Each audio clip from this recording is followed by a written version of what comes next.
بزرگ اور دوستوں اور عزیز ساتھیوں، اللہ رب العزت نے ہم تمام کے اوپر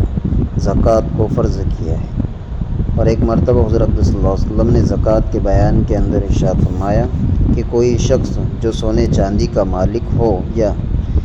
اور اس کا حق یعنی زکوٰۃ ادا نہ کرے تو قیامت کے دن اس سونے چاندی کے پترے بنائے جائیں گے اور ان کو جہنم کی آگ میں ایسا تپایا جائے گا گویا کہ وہ خود آگ کے پترے ہے۔ پھر ان سے اس شخص کا پہلو اور پیشانی اور کمر داغ دی جائیں گی اور بار بار اسی طرح تپا کر داغ دیے جاتے رہیں گے قیامت کے پورے دن میں، جس کی مقدار دنیا کے حساب سے 50,000 برس ہوں گی۔ اس کے بعد اس کو جہاں جانا ہوگا، جنت میں یا جہنم میں چلا جائے گا۔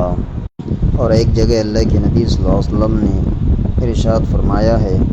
کہ جس شخص کو اللہ جل شانہ نے مال دیا ہو اور وہ اس کی زکوٰۃ ادا نہ کرتا ہو تو وہ مال قیامت کے دن ایسا سانپ بنا دیا جائے گا جو گنجا ہو اور اس کی آنکھوں پر 2 سیاہ نقطے ہو، پھر وہ سانپ اس کی گردن میں توق کی طرح ڈال دیا جائے گا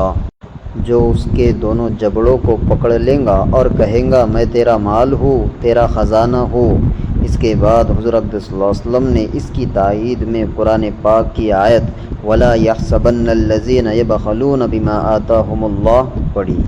اللہ رب العزت تمام کو کئی سنی باتوں پر عمل کرنے کی توفیق عطا فرمائے۔ وآخر دعوانا الحمدللہ رب العالمین۔